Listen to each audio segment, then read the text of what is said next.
Hey, it's Kevin Twitch here, and welcome to another plugin knowledge session. In this session, we're going to check out a plugin called SonEQ 2 from Sonimus.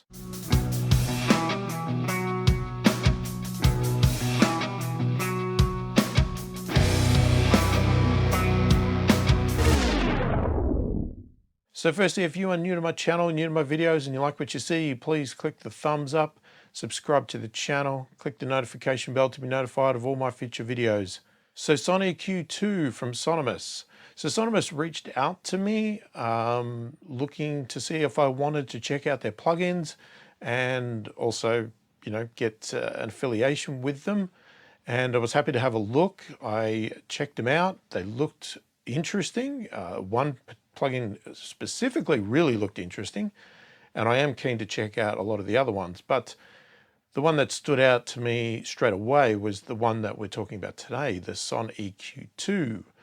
And yeah, it is a sort of an analog style EQ plugin, but not like ones that most other people do. It emulates sort of variances of different analog style EQs. They've taken what they feel interesting from different parts of the EQ. But on top of that, it's modular, so that in a way that not many others have done it, that you can duplicate sections, the low end, the mid end, the high, whatever. You can duplicate those modules over and over again and create a massive EQ plugin, basically, if that's what you so choose, or even a small one that has barely anything at all. And it's also got a preamp module in there as well that adds some drive and character to the low end component. So it's a very interesting plugin, and I was definitely keen to have a look at it. So after you check out the video, if you do like the plugin, then check out the links below where I do have an affiliate link to the plugin. So as I said, it's an affiliate link, so I will get a small commission, but it adds nothing to the price for you. It just helps out the channel and helps me to continue to make these videos. But on top of that, there's also a coupon code below where you can get 10% off any of their plugins, as long as it's not a bundle or the plugin's not already on sale. So if it's just a regular plugin, single plugin, not on sale, you can get 10% off if you use the coupon code that I have included below. And as I said, I get a commission from the affiliate link. So check it out. Obviously, watch the video first and see if you like the plugin. And if you're interested in buying it, then check out the links in the description. So let's get into it. I'll show you the plugin. All right, so here we are in Cubase, and I've got the SonEQ 2 open from Sonimus. And as you can see, so this is the default layout. We've got 5 modules. Now, going through the manual, you can add up to 16 modules. Now, I haven't actually tried whether you can open 16 modules, but I have added quite a few. And I don't doubt that you can. So what I like about this plugin straight away is the fact that it's giving you the vibe and the look and feel and everything of an analog based channel strip EQ type thing. But the fact that you can add multiples of these modules is not something I've seen anybody else do, or many do. If they do, generally they like to, most manufacturers like to, I guess, what do we call it? Clone, mimic hardware units exactly. So what I like about this is that they've done sort of that, but then allowed you to use the great features of what you get out of a PC as opposed to the hardware itself, in that you're not locked in to these limitations.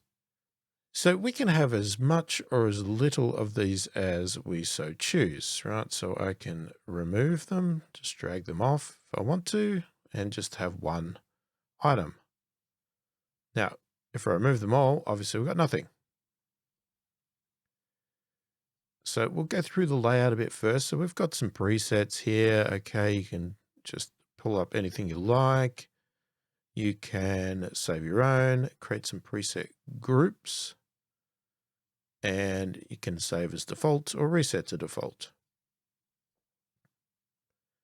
Over here, you can pull up some menus here so you can remap parameters to suit your DAW.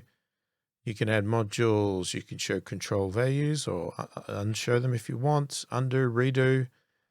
You can change the GUI scale, so you can't sort of grab and drag to get an exact size, but you can change it via that scale to, locked in sizes. You've got some oversampling, so it defaults to 2 times oversampling.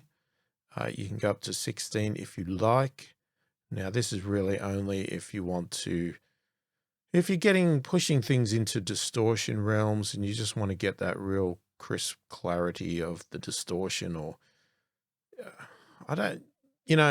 oversampling is not something I've really ever understood fully, but it's there if you want it.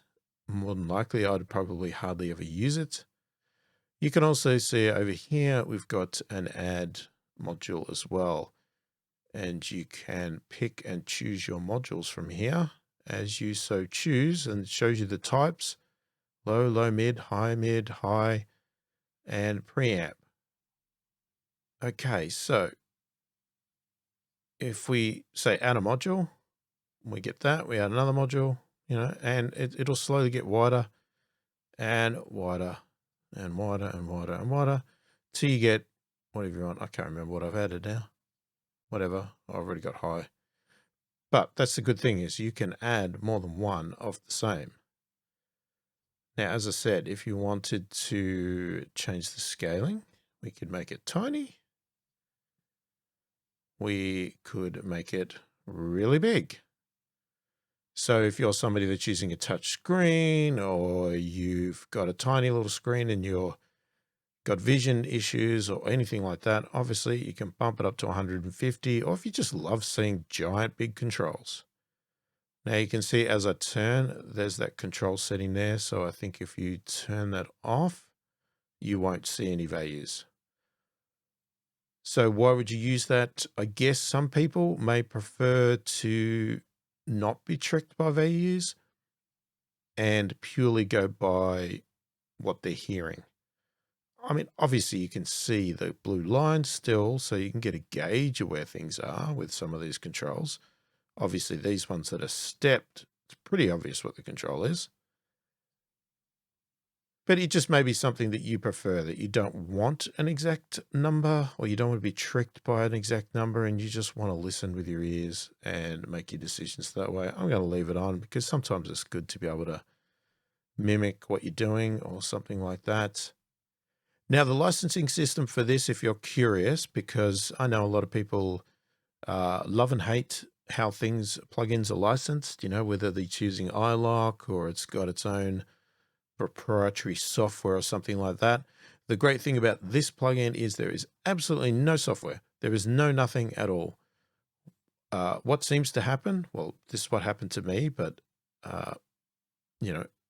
admittedly, Sonimus gave me this plugin, but I assume that the fact that they gave it to me is no different to what you would get if you bought it and it still appeared in your account. But you would have an account online on their website. You could download the plugin, and then you also can download the license file type thing. And inside that is actually a registry key.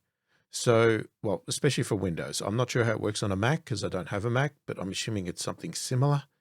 But on Windows, you basically just double click on this registry file and it will pop up a warning. Windows will warn you that you're going to put something in the registry, and it will put the license key or whatever it is into your registry. And that's it. Every time you pull this up, I guess it just checks the registry to make sure you have a license installed on your computer, and that's it. So I'm guessing, I haven't tested it because I haven't disabled the internet or anything like that, but my theory is if it's in the registry, you don't need the internet connected whatsoever for this to run and be licensed. It doesn't check the internet. You don't need a dongle. You don't need anything. It's just in the registry. So I do like that because it gets to the point where you have so many different brands of plugins and they all have their own licensing software. I end up with so many pieces of software on my computer that I've got to run licenses for.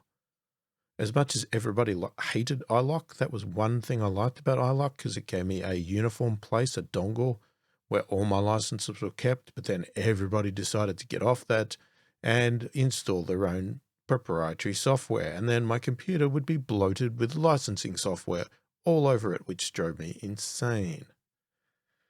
Anyway, that's beside the point. Let's go through how this works and what we can do with it. So you saw how I could remove modules. Just drag them off. You can see a big red cross comes up. If I let go, it'll disappear. Alternatively, dragging, I can change the order. I can switch things around however I want. Right, so obviously your audio is going to come in, and I'm assuming it's going left to right. And, you know, we can obviously change the placement of everything there. If you want the preamp at the back, you want it at the front, whatever. If we change settings, if I double click the knob, it goes back to default. Okay, I assume it works for the step ones as well. Yep, there we go. Now we can right click on any module and you can see same sort of things, right? So we can show automations. All right, so I'm not sure exactly what this does, but that's interesting. I don't know what that does. I guess it's telling us what the automations are, but maybe in some DAWs, maybe it pops up the automation. In mine, it doesn't, but I don't personally care because Cubase has got a good automation system in itself. You can see here, we can remove the module again. We can bypass, but we can also do that from this little power button here. And we could duplicate. So we can quickly add another one of that. Now, what I don't know, now if I had settings, does it duplicate the settings or just the module? No, it duplicates it with the settings. Wow, okay. That's pretty good. Okay, now what I'm going to do, sorry, I'm just going to go back. I think 100 was the default. I can't remember, to be honest. Actually, we'll go a bit bigger. That's a bit small. That's a bit small for my computer. All right, let's go 120. Now, you can see that, I don't know if it's on everyone. As I said, you can't change the width of this other than what it decides. And you can see that even though I've added more modules, it hasn't got any wider, but you get a scroll bar now. All right, so if you add 16 modules, I'm assuming you'll just keep scrolling. Okay, so you can just scroll. Lots of scrolling. You know, so that's the decision they've made. I mean, it would be good. I would like to be able to actually change the size of the width of this myself, you know, pulling it to the side, just like any other window. But, you know, at least they've got something in here to change the scaling, whereas some other plugins don't even do that. Okay, we've got other shortcuts as well. So we can actually shift click on a module to bypass if you don't want to. I mean, to be honest with you, I don't know why I would shift click if I can just click there. If it didn't have a power button, it'd be different, but I don't know. It seems like there's too many ways to do that. If I do alt click, it removes. Now that might be handy, but still, I could just grab it and drop it. Reset to default. Here we go. All right, let's go back to the default so we can talk about everything here. Okay, so let's talk about some of these. We got the low module here. So this is all about low frequencies. Okay, so it consists of 2 filters that work interactively. One boosts while the other attenuates. Okay, so I'm just reading some of this out of the manual just so I get it 100% right. If you've seen some other videos of mine and some other plugins, you'll notice that this functionality here is very similar to something else. And it's a Pultec unit, basically. Okay, so they talk about the modules have all been carefully modeled using their audio quality control processes. They combine the best qualities of several equalizers into a single product with a personality of its own, making the equalizer more pleasant and analog sounding even in the more extreme settings. So they don't really state what they have mimicked or mimicked. Mimicked is not a great word, but you know what I mean? What they're representing or what they've decided to try and clone or anything like that.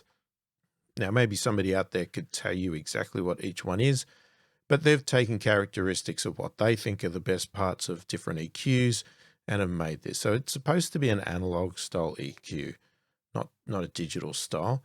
Now, this one here to me screams Pultec straight away, because the whole thing of the Pultec is, and I have a video on this, is the Pultec low end trick, where you can boost and attenuate this same frequency at the same time. And because they're slightly not aligned, it has some interesting effects in that it can sort of accentuate the part that the frequency you're passing there, but it also then cuts out some of the mud and that sort of thing. So we'll go through that.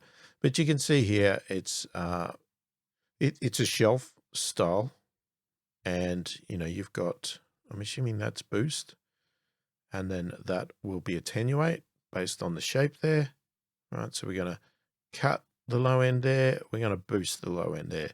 And then we just got frequency ranges, right? Which are locked in. So you got 20, 30, 60, 100, exactly the same, pretty much, I think, as what a Pultec is. Now, I guess to prove that point, how about we pull up a Pultec?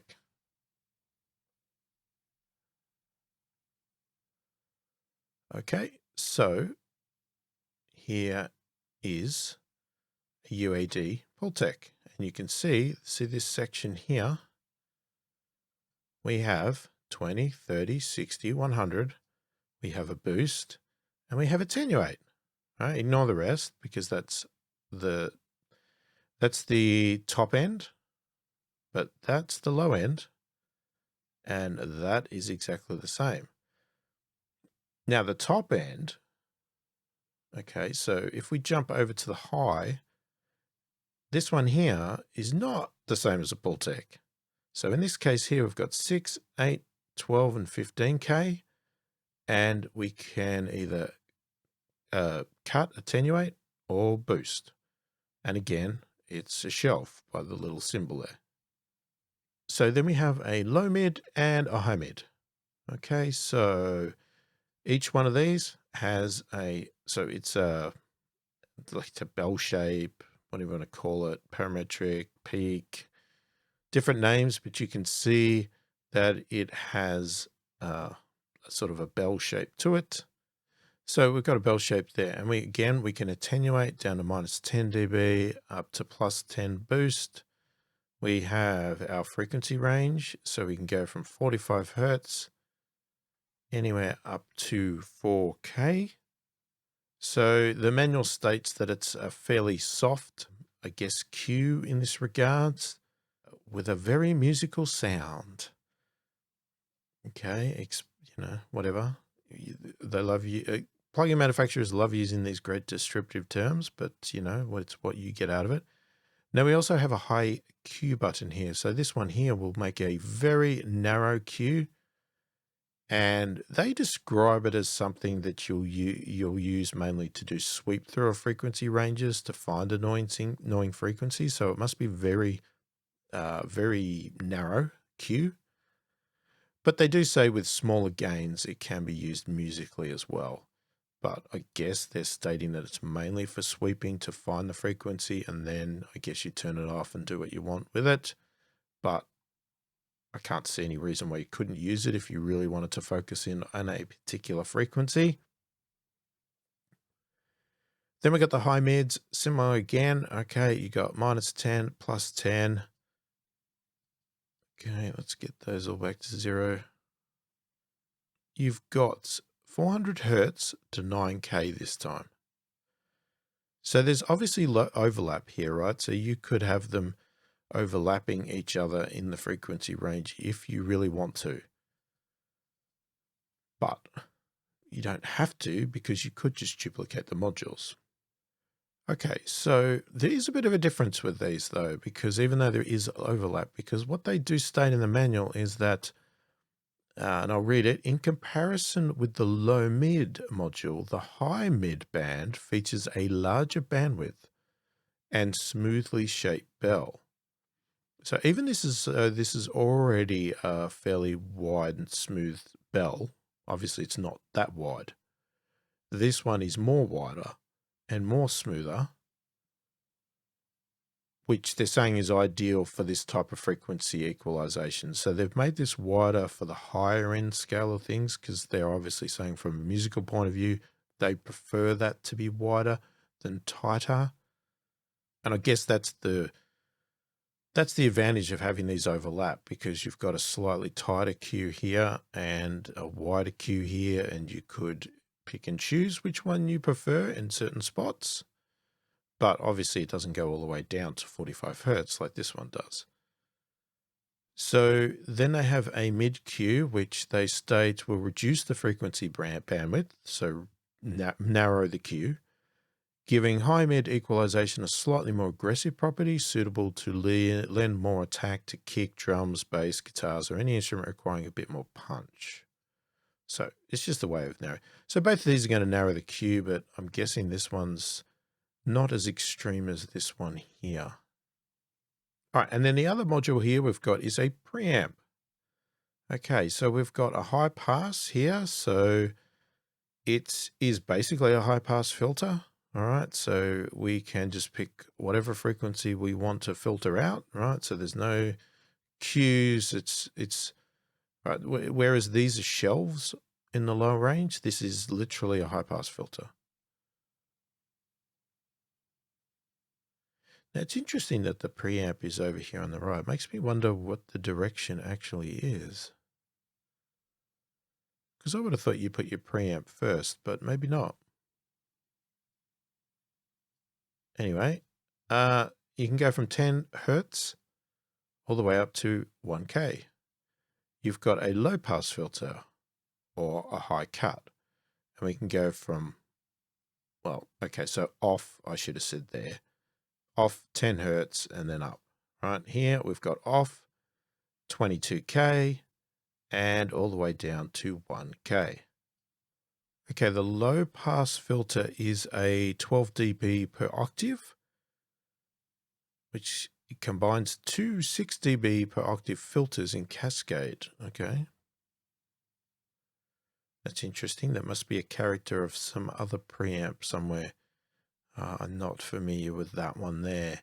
We have the out control here. So this is just a volume control.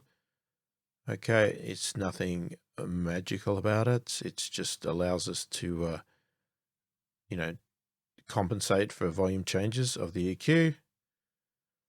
Okay, the drive, which they also refer to as Lowe's exciter.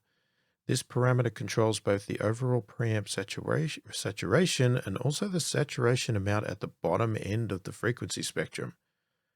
A zero value, zero off, so that's, saturation is disabled for a transparent sound.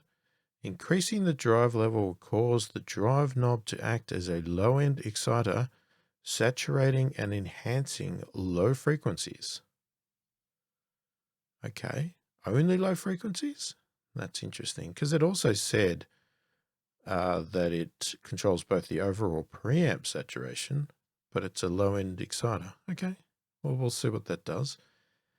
And wow or woo, I don't know what you want to say that is. This switch is an all-pass filter which generates a phase distortion to create a psychoacoustic sound round effect. This is only suitable to used in a final mix and should not be used on individual tracks. Using this control incorrectly may cause phase cancellation of same sounds. Okay, that's Interesting and weird. I'm just reading the manual. If it says if you add a module, it adds a module to the end of the rack. So that says to me that is the end of the rack. So here's the start, here's the end. Okay. Well, we're going to assume that. Okay. So you probably want to hear something. So how about we start checking out some sounds? All right. So I got to bypass. Oh, I can bypass it properly like that. So here we have a bass guitar. Now if I unbypass it, actually, I'm going to reset to default.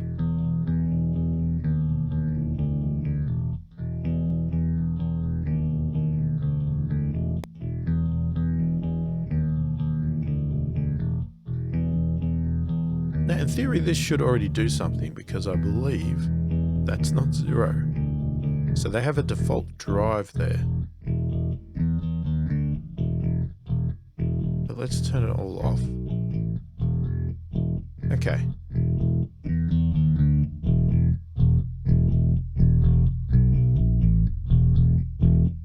Obviously boost works.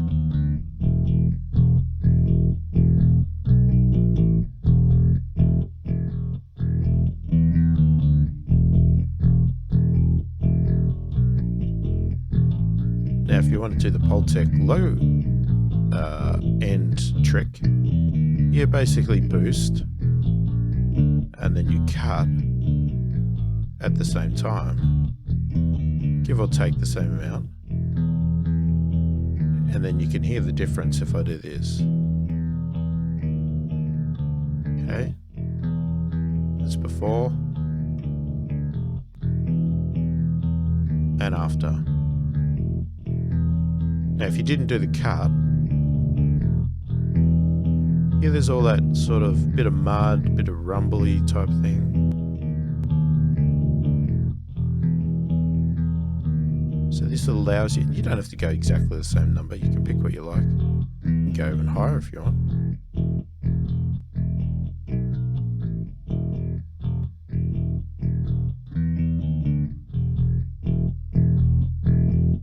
So the trick allows you to boost, say, around the 60, but then cut that sort of mud out that this is boosting as well. And it's got to do with the slope and just tricks like that.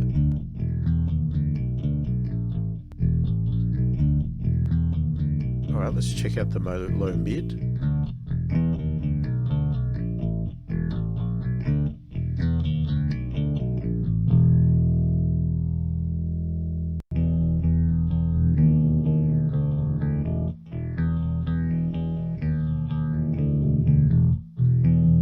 Do the Q.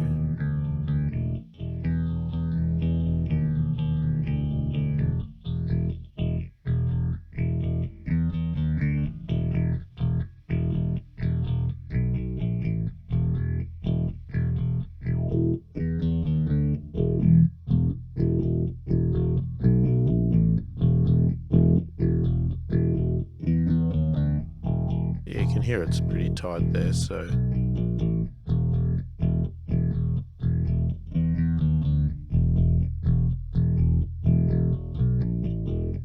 so you might want to sweep and go. Don't like that sound there. Let's cut a bit out. You could widen it.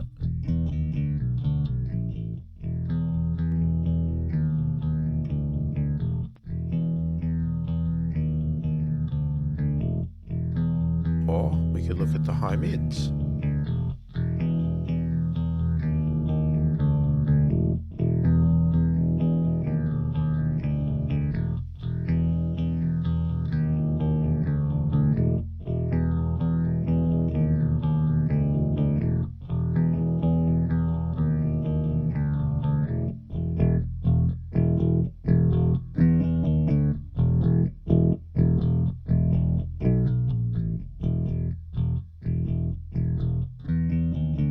Okay, you could do the top end. Not that you're going to get much out of this bass, so we might check that in another one.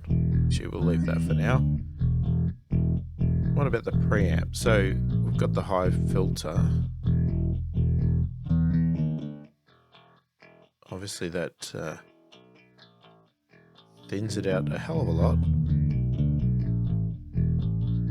So if you want to take a little bit of rumble out, you can do that.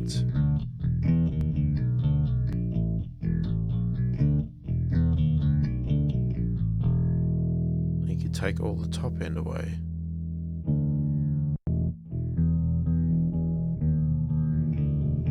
Which we'll hear that better after. Obviously, volume control. And then we got drive. So that's off.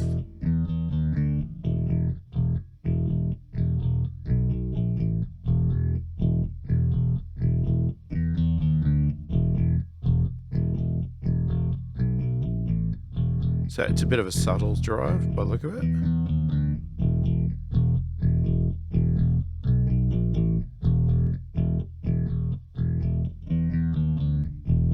Definitely adds some aggression. And then I don't know what that does. Alright, so what we're going to do is, I think we'll put it on a whole track. So let's pick a track. Alright, let's start with the default settings. What I want to see is, what does it do to a song just with default settings? Does it do anything? Alright, so let's start by playing.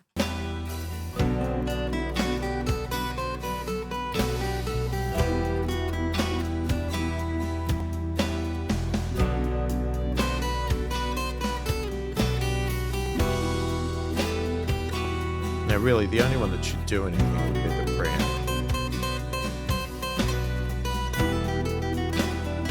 Well, I say that, but I don't know, because this could add something in. Okay, so straight away I don't see anything there. Let's turn that off.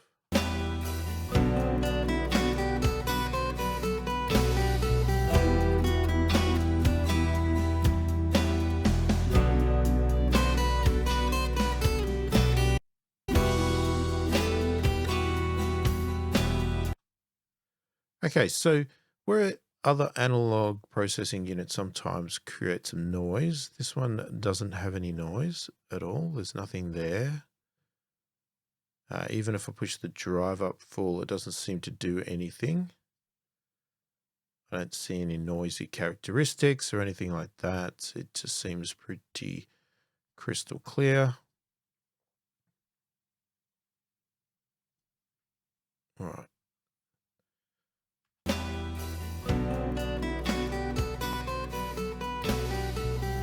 Now, in theory, this drive would be doing something already. Now, I doubt these are.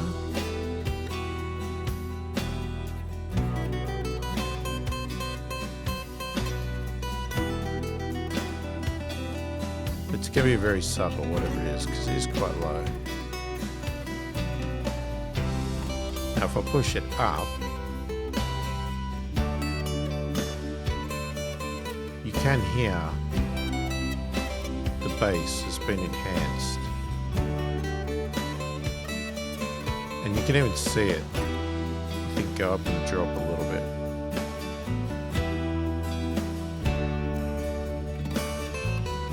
It's definitely a low exciter, you can hear that. Alright, so here's our filter.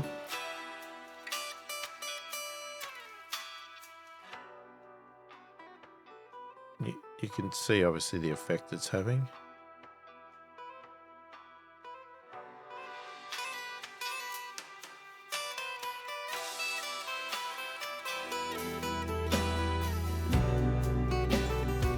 So if you wanted to get some of that sort of low end out there, I'll make sure there's no rumble.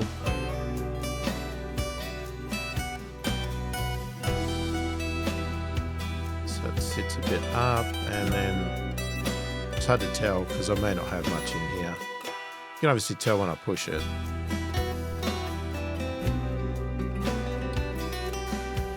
Alright, and you can see this already drops off before 22K, probably because this was an MP3 or something. don't know what version I've got in here.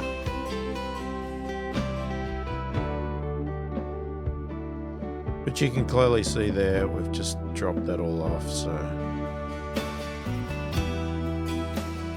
Some people like to use these to make them sound more analog by dulling the top a bit. Makes it sound like it's gone through tape. Turn that off for the moment. Right, so we could do our low end. Oh, enable the plugin usually helps.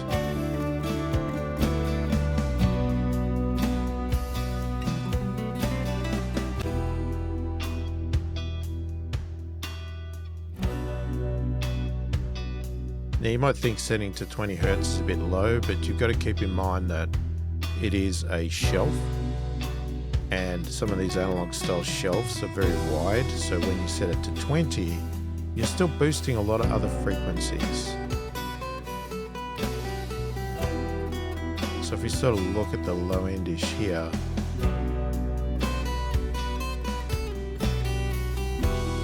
I mean, you can clearly hear it.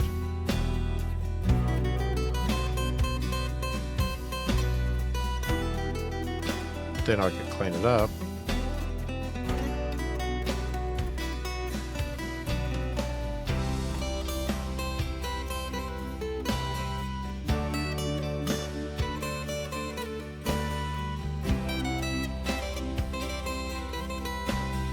Let's go something a bit more obvious. Let's go up to 30.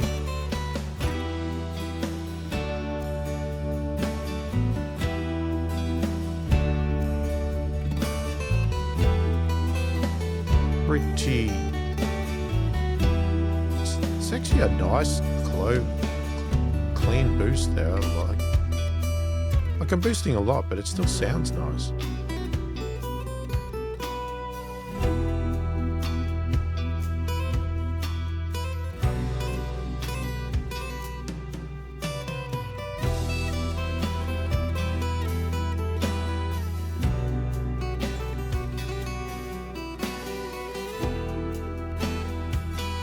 You can hear that clearly boosts even though I'm attenuating.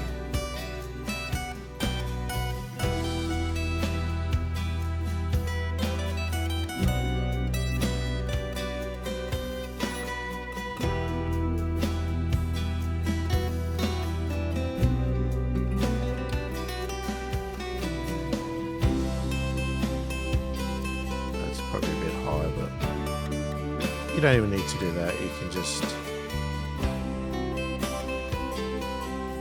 not obliged to use both. You can just use one. Got too much low end, cut it, but not enough, bring it up. This just adds that little bit extra control. 60, I like the sound of it. Got to remember to have it engaged, so keep turning it off.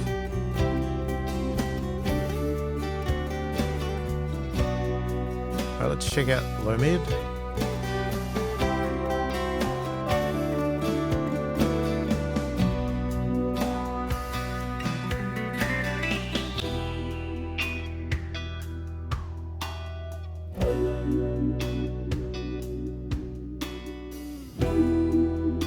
You could say, I don't like that.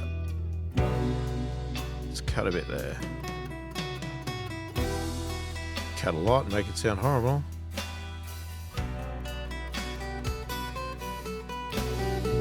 Also boost a lot, make it sound horrible.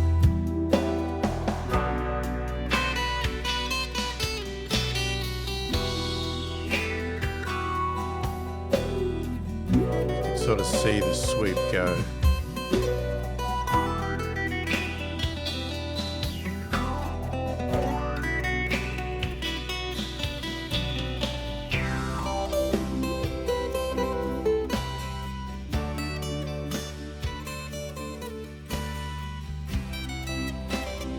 And the high mid.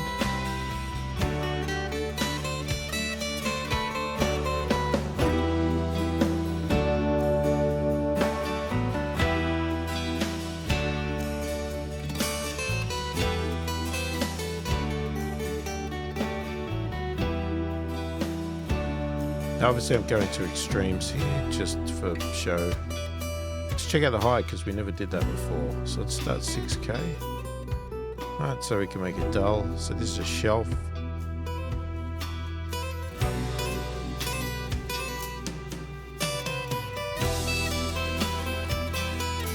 It's not too harsh, even at 6K.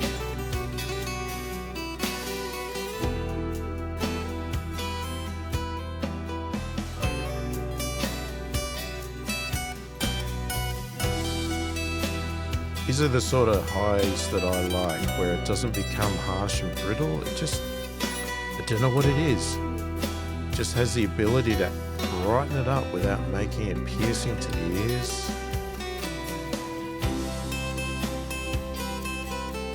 Starting to get into that sort of air range there.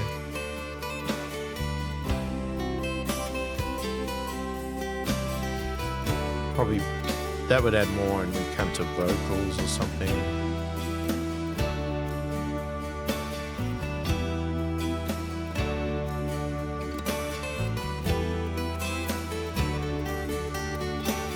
Okay, the beautiful thing is, as I said, not getting enough high.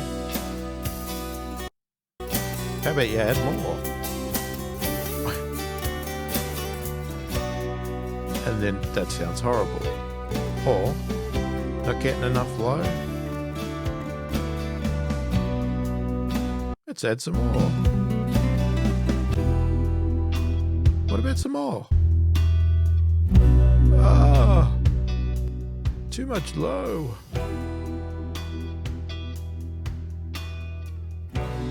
So it gives you great possibilities there, because you could say, all right, let's, let's not be ridiculous here, but let's say I want to add a little bit. I don't know if you do it too much with the low, but let's say you wanted to add a bit here. Or let's say you wanted to do sort of that Pultec low trick, but you wanted to do it slightly different. So let's say you wanted to boost at 30, but I don't want to cut at 30. Maybe I want to cut at 20. Well, pull in second module. Maybe I want to cut 100. Boost at 100, cut at 60. I don't know. Choice is yours. Do you get what I'm saying here? So you might cut at 20.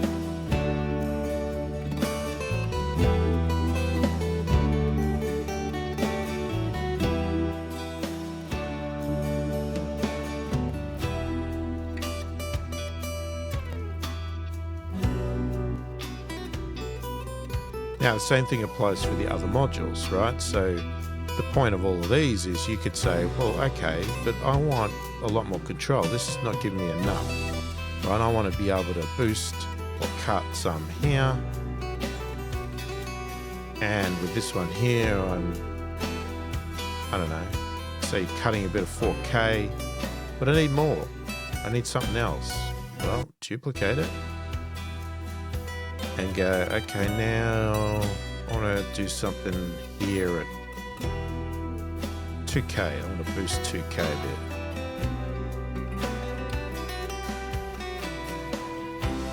Okay, but I want still not enough control.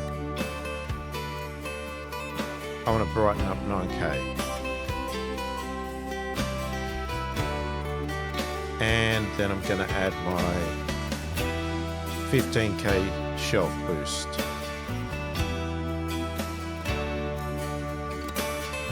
Or I'm going to add an 8K shelf boost, but I'm going to add a 15K shelf cut. Right, whatever you want. And then what you could do is you could say, all right, but I want to move them around.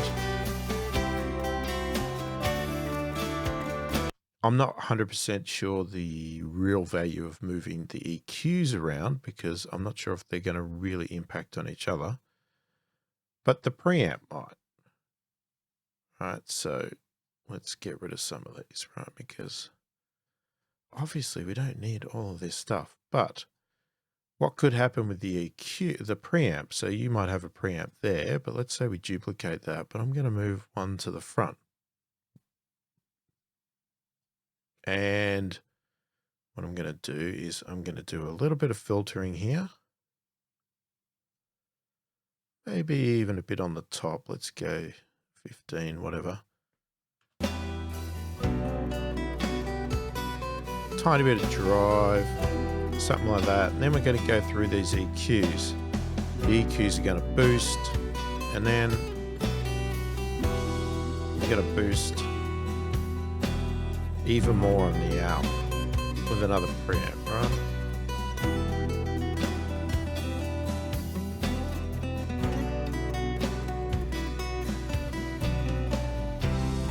Right, you could do that.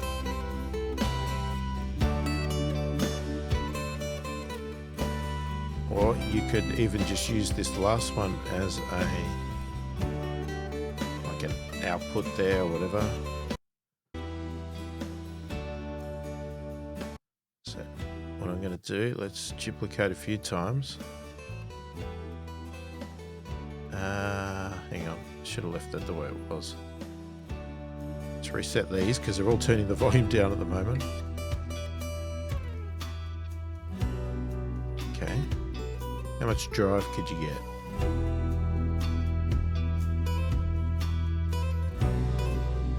Oh, now we're getting some distortion.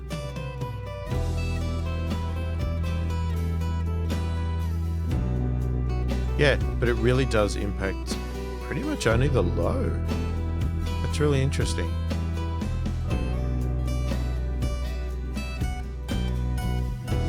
Doesn't seem to impact any of the others.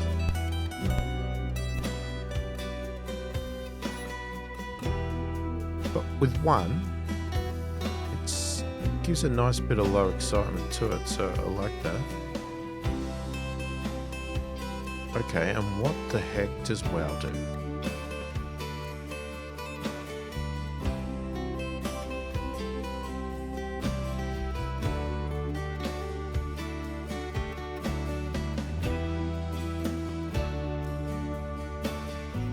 Not really hearing a difference.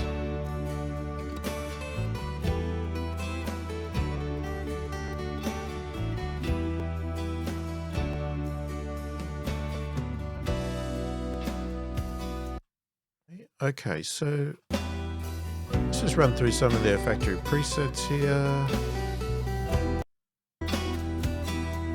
So there's a mix exciter. So that's before and after. So it's adding some 6K. It's not doing anything there. It's doing a little bit of that Pultec trick at 30 Hertz and a bit of drive. Oh, and some wow. Okay, let's see if that makes a difference.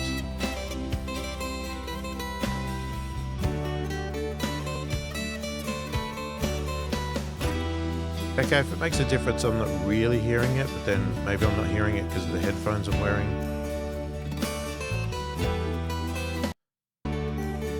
Okay, master track dark.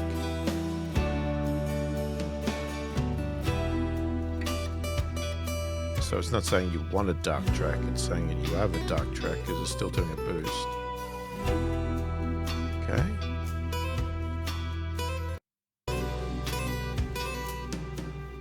Well, it's dark compared to master track, yeah, because they're only boosting 15K, whereas this one they're boosting at 6, which is making it sound a lot brighter. What I like about these presets, they're actually sensible presets, right? They haven't done anything with these. They've just included the modules there for your taste if you want. They've added a bit of drive, which we already know is not, it's very subtle. Added a bit of top end and a little bit of this low end trick at 20. It is definitely something you might do mastering. And let's just quickly try that one. All right, so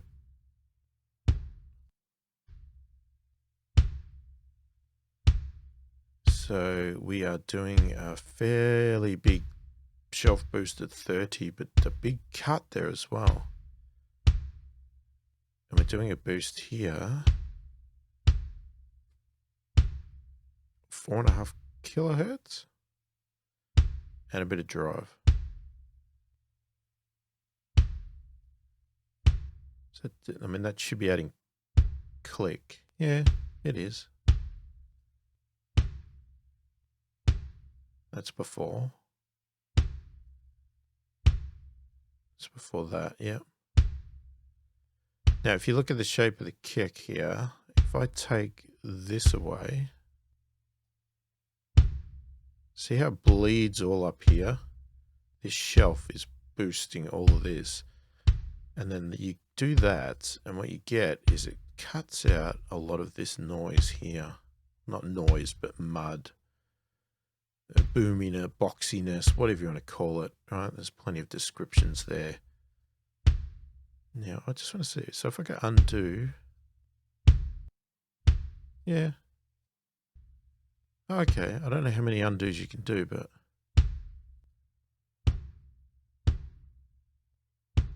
so that's the kick before.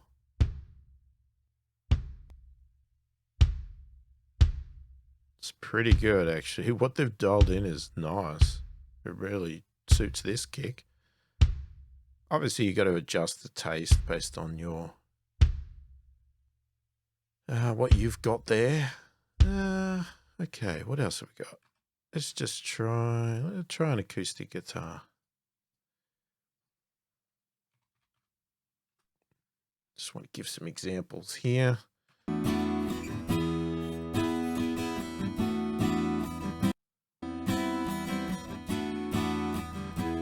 Okay, so touch a drive, default, nothing in the low end. Doing a bit of cut at 158 on that one, and a boost. Pretty high up, actually, not that.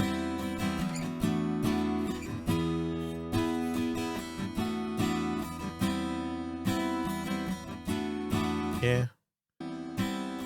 I might look for something else in here.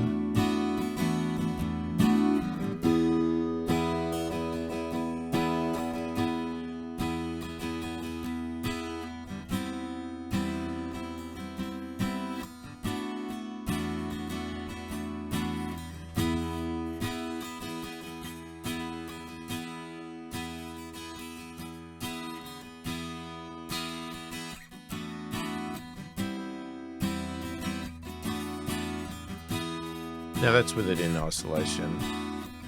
Obviously in a song you'd do a bit different, but it's pretty good. I'm guessing this one's more designed for electric guitar. So they're filtering out the low end, the top end, they're giving a lot of drive.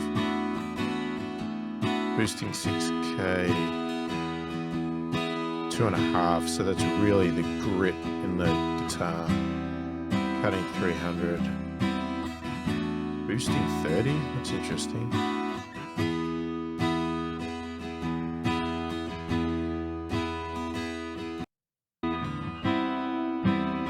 Okay, now they've really pushed the mid-range there. In with a mid-Q.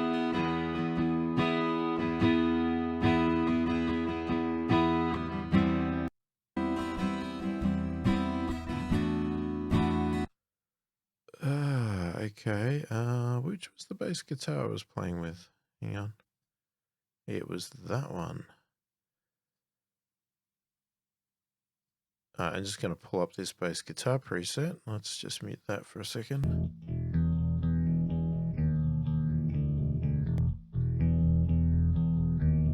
Yeah, okay, so they're boosting pretty low.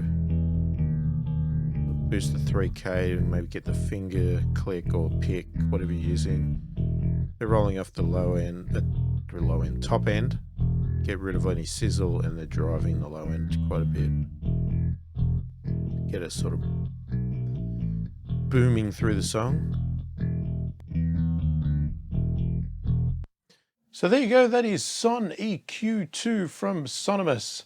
Let me know what you think of it in the comments. You know, do you like this plugin? Do you have it? Have you tried Sonimus plugins before? Love to hear your opinion about them and what your thoughts are. Are you going to check it out? Let me know. If you have any questions about it, please feel free to put it in the comments. Love to help wherever I can. Now, just a reminder, if you are looking at purchasing this plugin, check out the link below, which is an affiliate link. So I will get a small commission, but that will help out the channel, cost you no extra. And on top of that, check out below again for a coupon code where you'll get 10% off all of their single plugins. Excludes bundles and excludes plugins that are already on sale, but any other plugins, 10% below if you use the coupon code that I have in the description, so check it out. Again, if you liked the video, please click the thumbs up, subscribe to the channel, click the notification bell to be notified of all my future videos. I really appreciate the support that everybody gives me on this channel. Hopefully the video has been helpful. Thank you for watching, and I will catch you in the next one.